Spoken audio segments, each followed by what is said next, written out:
Sources say the PM wants to scrap the section to Manchester before the party's annual gathering in the city next weekend. Rishi Sunak is facing a huge backlash from senior Tories and business leaders amid signs he is ready to scrap the northern section of the HS2 high-speed rail line before the Conservative conference opens in Manchester next weekend. Several sources told The Observer on Saturday that a meeting was scheduled to take place involving the Prime Minister and the Chancellor, Jeremy Hunt, on Monday or on Tuesday, with a decision to be announced by Sunak by the middle of this week. One source said any decision to cancel the section of HS2 from Birmingham to Manchester could not be made at the conference and would have to come before it. On Saturday night, with indications that business leaders were bombarding number 10 with demands not to scrap the northern section, there were strong rumors that at least one middle-ranking minister could resign if the project is dramatically cut back. One source said it was not inconceivable that Sunak could yet get cold feet and decide not to axe the Birmingham to Manchester section. Downing Street refused to comment other than to say it remained committed to HS2, though this would cover its support for the London to Birmingham line. News of the HS2 U-turn comes just days after Sunak reversed a series of climate crisis policies, including delaying a ban on the sale of new petrol and diesel cars from 2030 to 2035, as he seeks to open new, dividing lines with Labour before a general election. On Saturday night, the Labour mayor of Greater Manchester, Andy Burnham, said that if HS2 were not built to Manchester, then that would also be the death knell for new east-west rail links, long promised by the Tories as part of their levelling up agenda. Burnham said, HS2 to Manchester builds the core of a new east-west line called Northern Powerhouse Rail.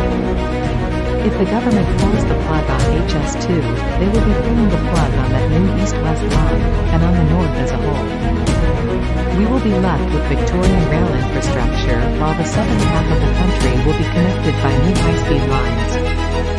Sunak is said by those close to the HS2 project to have long disliked it and to be more opposed to building the northern section than Hunt. Two former Prime Ministers, David Cameron and Boris Johnson, have both made known their opposition to scaling back HS2, which would be one of the few prestige infrastructure projects of the Tories' 13 years in office.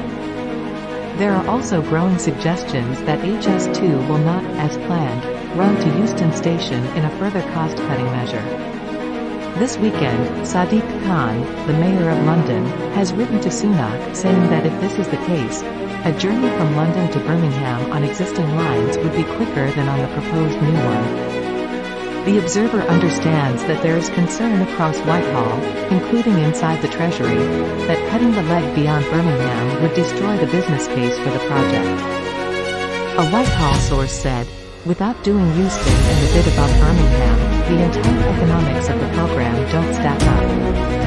After the flurry of U-turns and new policy ideas floated last week, some in government say that decisions appear to be being made in accordance with Sunak's personal preferences, including his long-held dislike of HS2 and smoking.